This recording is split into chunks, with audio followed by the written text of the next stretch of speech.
My name is Judge Kelly Ravissipour. I am one of 10 circuit court judges here in Jackson County, Oregon. Today, we are here with you with the Rule Out program. And I have two very special guests. Right here is Jeff Brown. He is a drug and alcohol counselor at the Addiction Recovery Center. And then I also have Ruby Herriott, who is a deputy district attorney who focuses on the child abuse caseload. A few years ago, I was having a discussion with my nephew, and at the time he was in junior high, and I realized there was a lot of misinformation out there about drugs, about nudes, about what to do if you have nudes, bullying, and kindness, simple issues of kindness. And after a long discussion with him and thinking about what I could do as a judge, I thought putting together a program where we could go into the schools, talk to kids, be transparent and honest with them about the circumstances you're facing, that this was a platform to do it on. When I grew up, there was a war on drugs, and it was so easy. There was one message: just say no. Every time you turned on the television, there would be a commercial, and it was this man holding a frying pan and an egg, and he'd say, "This is your brain. This is drugs." Crack it and it'd fry, and he'd say, "This is your brain on drugs." This is your brain on drugs. Any questions? And getting ready to make this recording, what I realized, although the laws have really changed, one thing hasn't, and it's really that drugs fry your brain. That was the message then. That is the message now. And you're going to hear Jeff's story, what he walked through and how it impacted him, and hopefully will help you rule out choices that you're making right now that aren't in your best interest. After that, we're going to hear from Ruby, who's going to talk to us about nudes, video games, consequences now, consequences later. So before we get into the thick of the matter, we have a brief video we'd like to play to set the stage for today's Rule Out program.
All right, so now we're going to hear from Jeff Brown, who I've had the honor of working with for the past 5 years on our drug court. It's a court in Jackson County where, in lieu of going to prison, people work with counselors like Jeff, have weekly appearances in the courtroom before myself and a team trying to get back on track. So, Jeff's going to share a very personal story with us.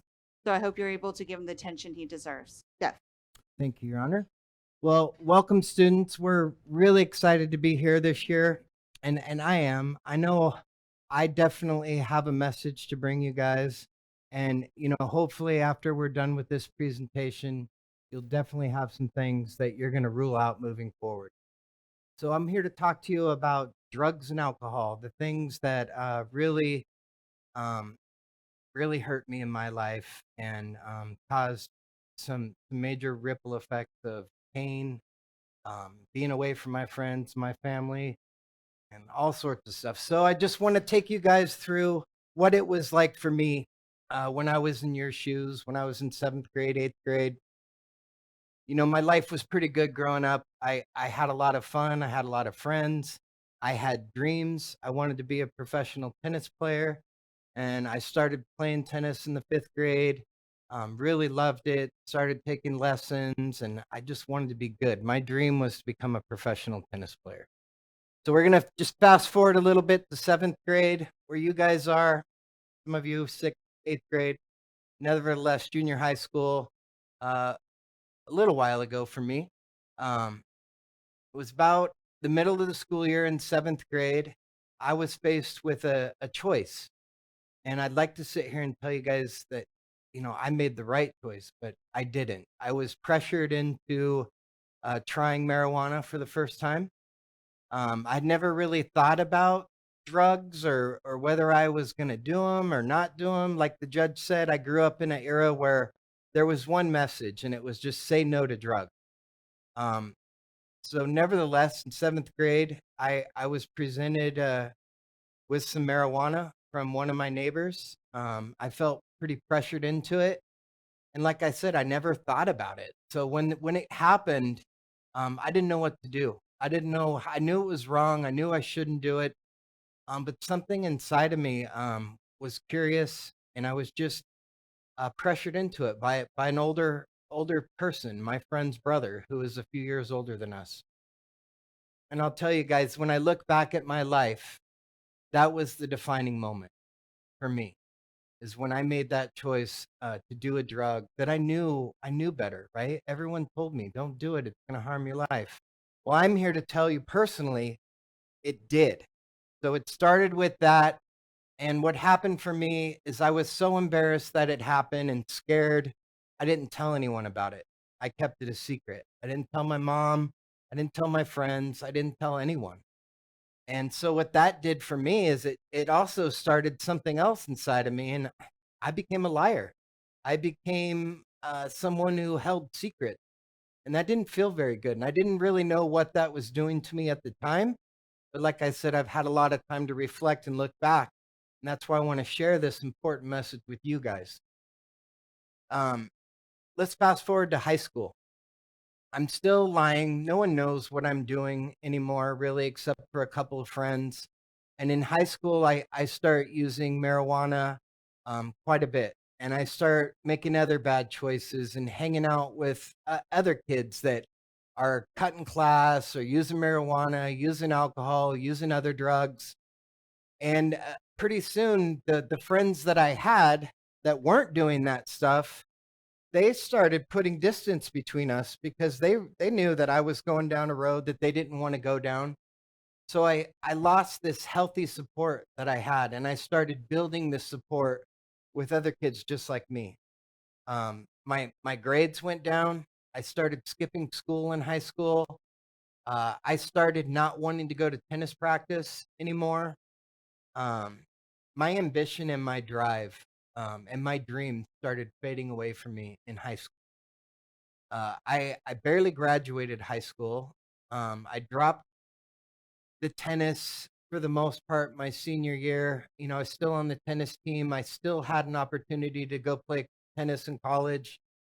But by the time I was a senior, what I did was I use drugs all the time, mostly marijuana and alcohol. But what the marijuana was for me, it was truly a gateway drug. I know some of you have heard that term before, but it desensitized me. It desensitized me in the way that I thought all drugs were bad, and now I tried a drug and I thought, well, maybe they're not that bad. So that allowed me to have this mindset that, well, I'm going to try acid or I'll try some mushrooms, and I tried these other things. And And so I'm going to interject. Like initially, Jeff, when you're smoking weed, you didn't have a consequence right away. Did that make you try other drugs? no, it wasn't that. I mean, I did have a consequence. I didn't have a external consequence like getting grounded or getting in trouble. But like I said, I started not being honest, and lying and keeping secrets, and that was the consequence. I started to not appreciate myself, and it, it turned in later on, 15 years down the road, I absolutely could not stand myself because of the choices I made. And just again, it started in seventh grade. That's what sent me on this trajectory path of self-destruction, that I almost didn't graduate high school. I did barely graduate. Instead of going to play college tennis in college, I decided to take a year off. And I had some other friends that were into partying, and we were just going to party for a year, and then I was going to go back to college. But what I can tell you guys is that never happened. The drug started consuming my life. I started using drugs just to feel normal. And all the people in my life were using drugs now. All my healthy, positive friends that were going to college and chasing their dreams had very little to do with me. So in my 20s, when I turned 20, I got my first felony. And then shortly after that, it was a slew of more charges. I started going to jail in my early 20s and all through my 20s. And that was a true embarrassment to my family, to my friends' parents, anyone that knew me, to read in the paper about how Jeff got in trouble one more time, because all these people knew, just like you guys, I had potential. I had a whole life in front of me, but there was nothing anyone could do to help me because I needed to make that choice to change. And I want you guys to rule it out, because for me, it took 25 years. It took going to prison. It took losing everything I had before I realized that wasn't the life I wanted. So, Jeff, when you started smoking marijuana and then you got into harder drugs, did you see yourself as an addict or did you justify your use as saying, hey, I'm just experimenting? Yeah, I didn't. I felt like nobody understood. I felt uh, that I could stop whenever I wanted, that I was smarter, that I was strong enough and capable to make a decision and follow through with it. And later in life, I realized that I had a disease of addiction. And as long as I was using substances, they controlled me. In the beginning, I used marijuana and experimented with that drug. And eventually, even with marijuana and the other substances I started using, the drugs controlled me in the end. Something I really want to impart to each of you out there watching this is when I do my drug court and I'm working with participants that have a disease, and that's what Jeff is talking about right now. And a lot of people say, they chose that path, just put them in prison. And I want to be really clear. No one starts out with the goal of being an addict. And what comes with that is homelessness, chaos, crime, you burn your friends' bridges, you lose your family, and it's isolating and it's really hard, but we need to understand it is a disease and it can be treated. So just like we treat anything else with compassion, people who have cancer, people who have diabetes, those are those are diseases. Same thing with drugs and alcohol. It's an addiction that when it gets to a point and a person loses control, it takes over, and so it's really important. If you know someone who needs help, we're going to give you information at the end of today. But I think by people having an understanding of what addiction really is and what it means and how it started, we can hopefully educate you so you don't go down that path. And if you know someone down that path, you can say, "Hey, I think things are starting to get out of control. Let's get help." That's why we're here. That's why I'm here. Is I found recovery. I found a way to save my life and really put meaning and purpose back into my life. And I have a daughter that's around the same age as all of you. And I tell you what, if I can help any of you make a better choice, make better choices, and rule some stuff out moving forward, I'm all for it. And you guys, you have to believe me, it's not worth it. You don't need to experiment with drugs. You don't need to fit in if that's what people are telling you. Just be strong. Do it because it's for you, because you know this is going to impact your life. And I can promise you, at your guys' age, it's going to impact all of your lives in a negative way. And some of you, I promise, some of you won't be able to pull out of it. So that the secret is just don't do it. Don't try it. Don't put yourself in that situation. Marijuana today is so much more powerful than it used to be. I know some of you, your parents may use it, people you know may use it. Some of you might be familiar with it, some of you may not. But I can tell you, your brains are still developing, each and every one of you, and it will have monumental impact on the development of your brain. Um, you don't need it. You can talk about your problems and your stress and everything. Find healthy ways to deal with the issues that you have. Don't ever use a substance to make you feel better. You're all too good for that. The other thing that's really disturbing is, in high school, I started smoking cigarettes. Of course, vaping wasn't around back then. But that's another thing that I want you kids to realize, like, nicotine is the most addictive drug in the world. In the world, kills more people than anything. And if you try it, there's a good chance you'll become addicted to it. And it totally impacts your health. We don't know the health risks of vaping. Um, it might be way worse than tobacco, smoking tobacco. We just don't know. It's too new. What we do know is both of them are very harmful. Both of them are going to impact your ability to be a good athlete and be able to do anything in athletic. Um, so just rule that out. You don't need to do that to look cool or to feel cool. It's quite the opposite. So just start thinking about that and plan your lives out. After this video, sit down with your friends and talk with each other and say, like, we're going to help each other rule this stuff out. We're not going to fall into the same traps that Jeff fell into. We are going to take this seriously. We are going to give ourselves the best chance to succeed that we possibly can. We're just simply going to rule out the drug. Jeff, I really appreciated you sharing that story. I've heard it a lot of times, and I'm never at a loss of words when I hear your experience of how you started going to prison and then coming back from that and leading a life of recovery. So, could you just briefly tell us what your recovery looks like today and how you keep your recovery?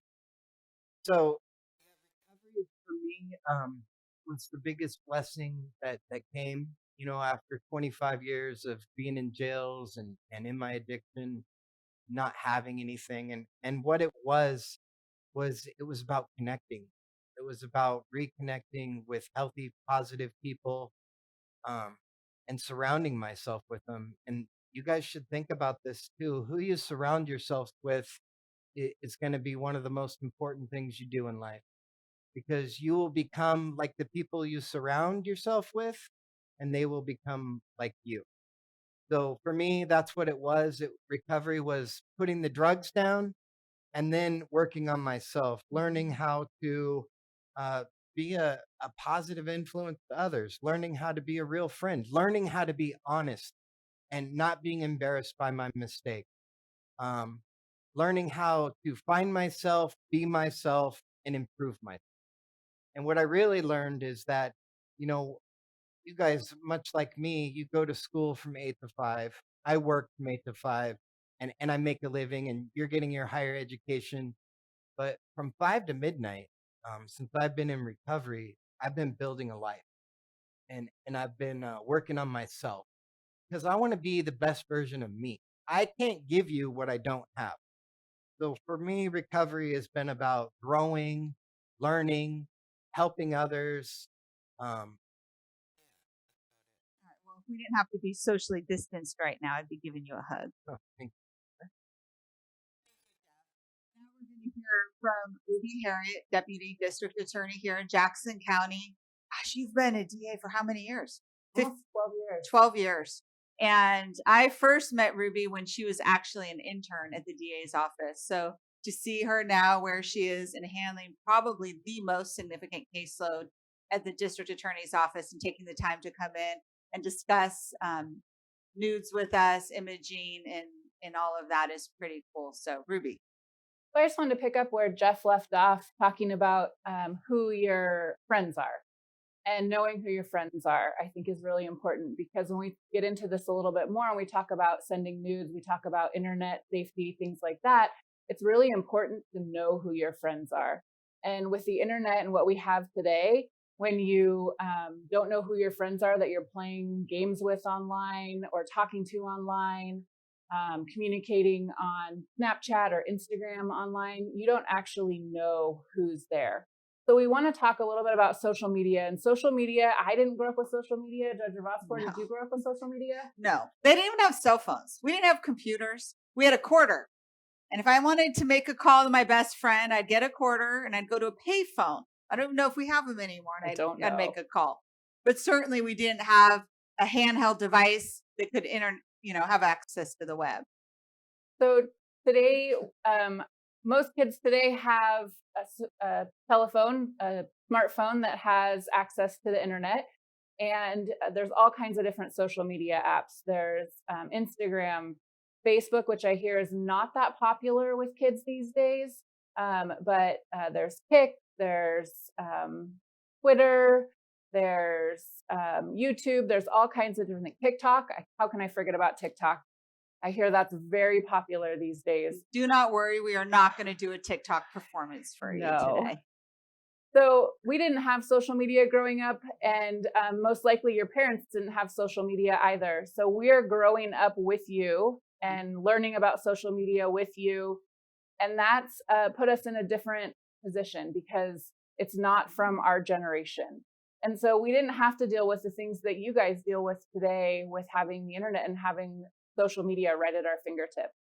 And so one of the things that social media has made easier is bullying. And so we want to talk a little bit about internet safety and bullying. On the internet, when we play our Nintendo and our Xbox, and we're playing things like Fortnite, we're playing things like Call of Duty or Minecraft or games like that, we can play with people that we don't know on the internet. And my understanding is that you can have a side conversation when you play those games.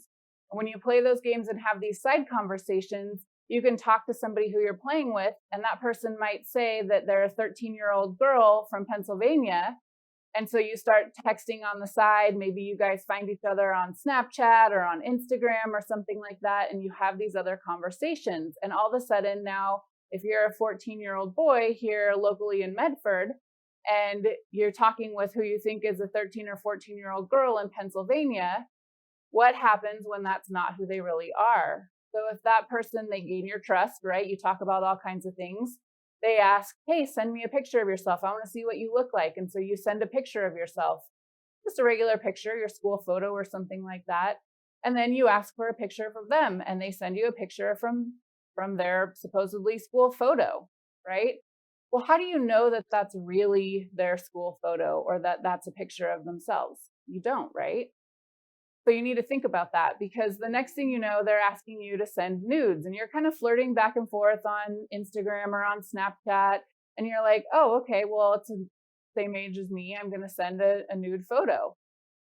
Well, what you did is you just sent a nude photo to a 45-year-old man who's really into child pornography, because there really is no way for you to know. And when I talk to kids and they ask questions, one of the things that we talk about, and one of the things they ask questions, well, I mean, how do I know who they really are? Well, the answer to that is you don't, and you're not going to know.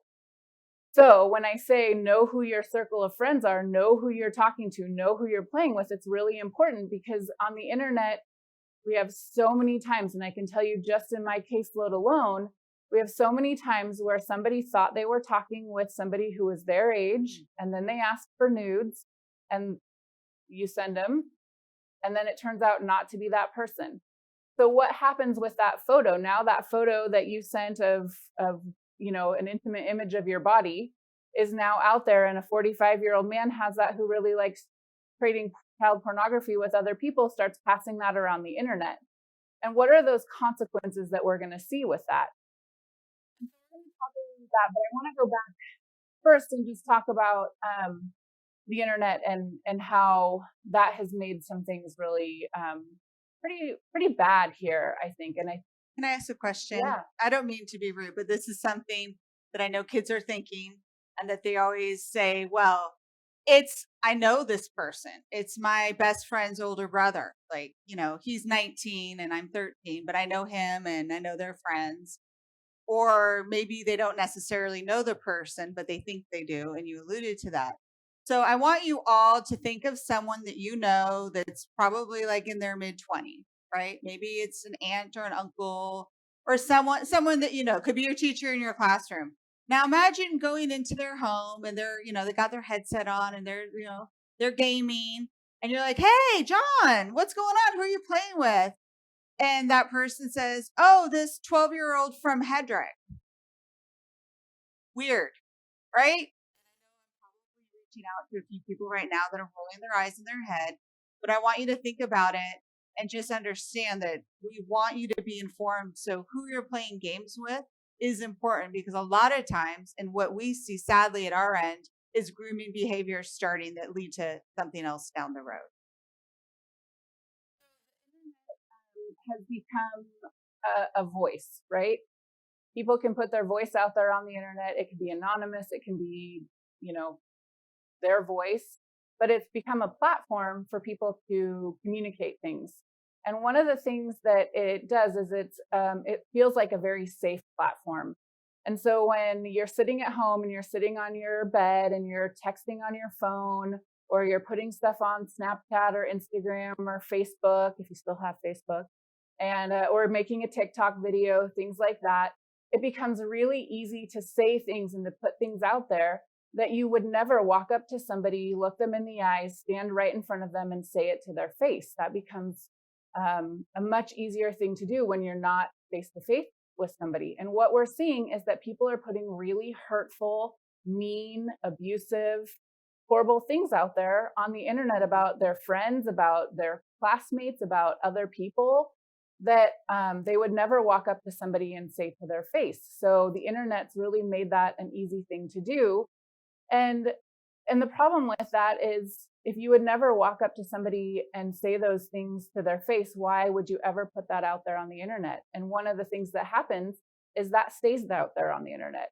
And so when you put something really awful on the internet in a Twitter or tweet, then when you go to get into college, they do things called data mining. And so when they data mine, the colleges, they're looking for all the stuff you've put out there on your social media, everything that you've put out there on the internet.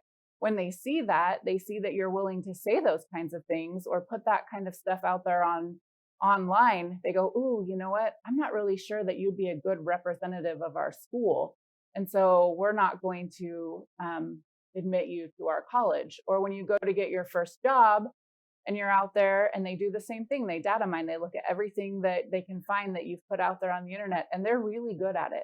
So you might think that I deleted it, or it's gone away, but that's not necessarily true. And they find that and they say, "You know what? I don't think you're going to be a good representative of our company, and so we're not going to hire you." So the things that you do now, that you put out there now, that may not seem like a big deal, "Oh, that person's fat," or "Oh, that person's ugly," or "I don't like the color of their skin," or something to that effect, that can be found later. Not only are you having an immediate impact on the person that you said it about, but you're also impacting your future and impacting the things that become available to you in the future. So that's really important to think about before you put that out there while you're sitting in your bedroom or you're sitting on your couch and you're putting things on social media. So it's important to remember that. And it's important just to remember to be kind. So many people are having issues with suicide and things like that because they're being bullied. And you don't want to be the reason that somebody wants to kill themselves, right? So let's not do that. And let's just focus on being kind to people.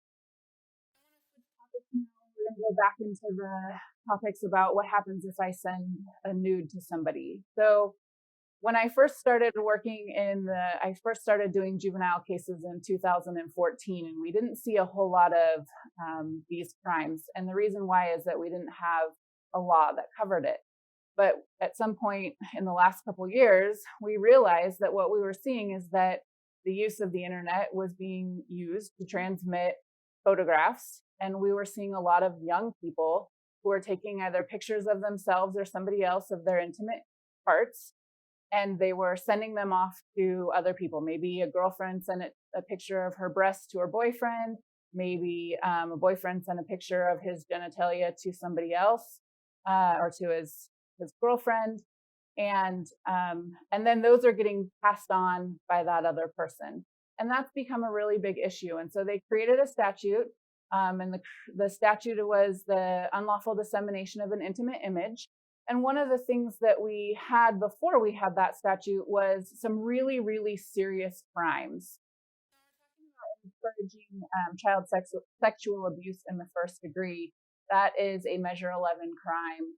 It's when somebody takes basically what we call child pornography, so taking nude images of children, which means under 18.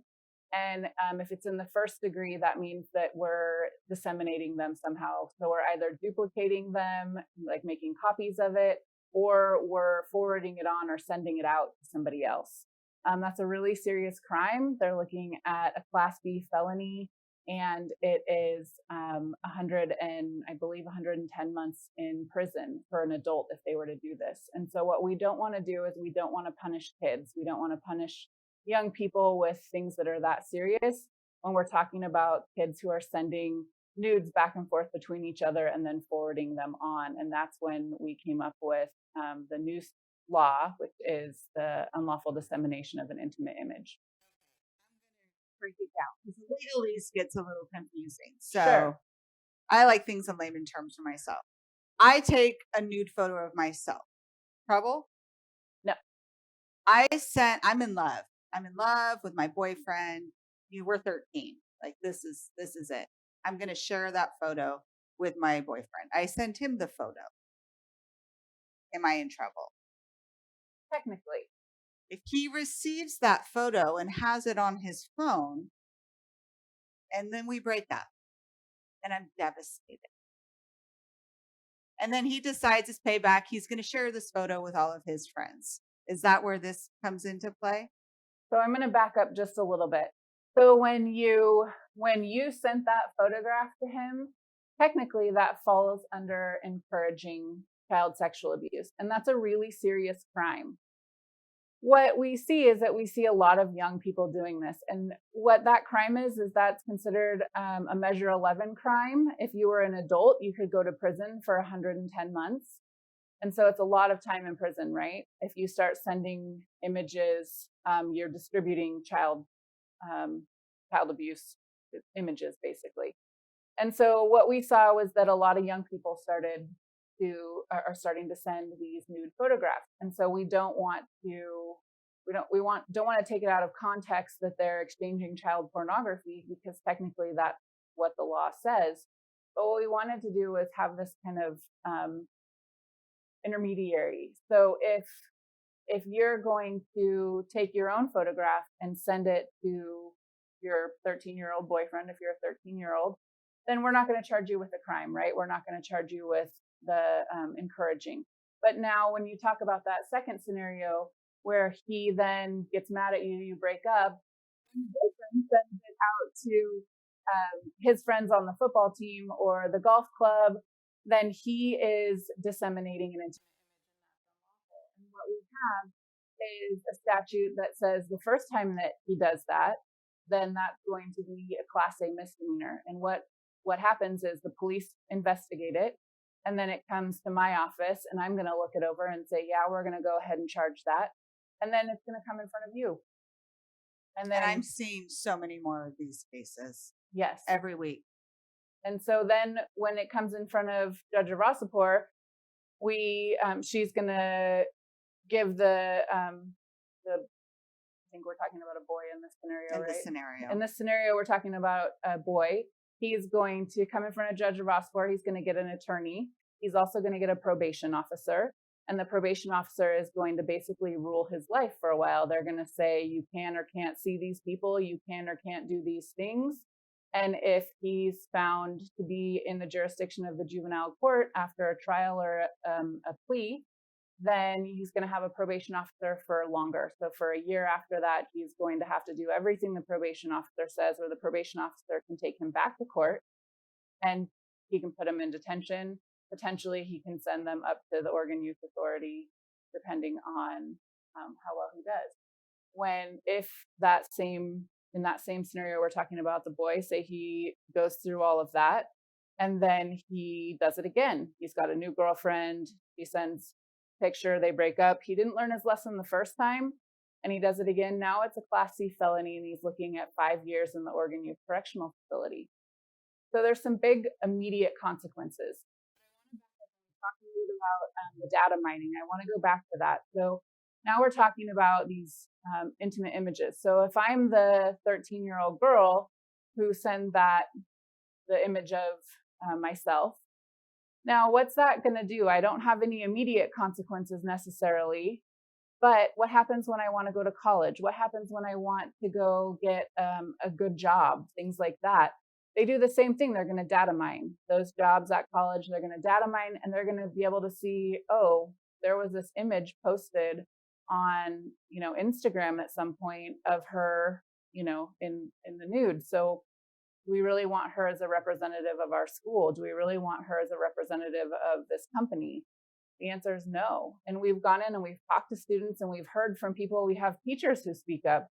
This girl wanted to go to college to compete in gymnastics, and she had sent or put something out there on the internet that was inappropriate, and she didn't get into gymnastics. She didn't get in to go to that college and didn't get to compete in gymnastics. So we're hearing real life stories of people telling us about this, not just what we're seeing in court every day. So just to end that, I'm going to ask a question. Okay. Because I know that there are a lot of kids out there maybe sweating a little bit, and they're thinking, ooh, I have images on my phone. What do I do? Who do I go to? You guys have really great school resource officers here in the Valley. So if you have these images on your phone and you don't know what to do with them, the first thing I'll tell you is go talk to your school resource officer. They're going to help you. They're not out there to get you in trouble. They're going to help you. And if you don't feel comfortable talking to them, go to a trusted teacher. Go talk to a teacher. Really, the best person you can go talk to is go talk to the parents. Okay. If you don't feel like you can go talk to them, you can talk to your school resource officer. You can talk to your principal. You can talk to a family member that you trust. But what we want to do is we want to get those images off your phone, and they'll know the best way to do that. So that's what my suggestion is talk to somebody, talk to an adult. Thank you. My rule of thumb is you should feel comfortable with your teacher right now walking up, or your grandmother, or myself, a judge, just flipping up your phone and not being worried about what I am going to see. So that's usually a really good rule of thumb to follow if you can. And the one thing that I want to leave you guys with, in my job, I see a lot of kids who've gotten in trouble, right? And I don't want to see anybody else get in trouble. We want to stop this before it starts. If you see somebody being bullied, the best thing you can go do is talk to somebody about it. The last thing that we want to see is that person who's being bullied, that they decide they want to commit suicide because they don't feel that anybody sees them and anybody is going to talk to them. And so we want to reach out a hand to help them. We want to see, if you're seeing somebody who's bullying somebody else, that you go talk to somebody, or that you say, hey, you need to knock that off, because it really makes an impact on the person being bullied. So if you are bullying somebody, I ask you to please stop, think about how that would make you feel, and to just act with kindness. That's the most important thing we can say here. None of us ever know what someone is walking through at any given time. I see cases every day in my courtroom where children are being removed from their parents. Kids are homeless. They don't have food. They don't have support. They don't have a parent at home to go talk to. And then they're having to come to school and face all the social stresses of being in junior high. And let's face it, it's not easy. And we know that. So keep in mind when someone has their head down, or for some reason, or maybe it's a person who's doing the bullying, like we don't know what they're experiencing. So just be nice. It's not hard to give a smile. And about 3 years ago, when we were at McLaughlin, they had this huge banner when you walked in, and it said "Small acts change the world." And today, coming into our recording, there was a statement about kindness, and each of us set the pathway. So if it's just a smile, to do what you can to be kind. And something that's really important that I've noticed when I go to sentence someone to prison and they come out and they're shackled, the very first thing he or she does is they look over their shoulders because they're looking for their friends, right? My courtroom is empty every single time because the people that they're doing drugs with, that they think are their friends, they don't show up when it counts. So right now, you guys are making choices. You're making hard choices, and you're going to take a path. And it really starts in junior high, and that's why we're here. We're volunteering this time because we care. And as cheesy as it sounds, we do, and we want to help you. And Ruby's going to share with you some resources where you can find some really useful information. Display a few websites that'll have a lot of useful information. Some of it is regarding the addiction portion, drugs and alcohol. The other one is addressing the sexting, social media, and bullying resources. I want to thank each of the classrooms for allowing us to come in and be with you and to let us just talk and share. If you guys have questions, you can let your teachers know. We could find out a way to get a response to you. But I think just rule out, remember what Jeff said, remember his story, remember Ruby's message, and hopefully I never see any of you in my courtroom. Thank you.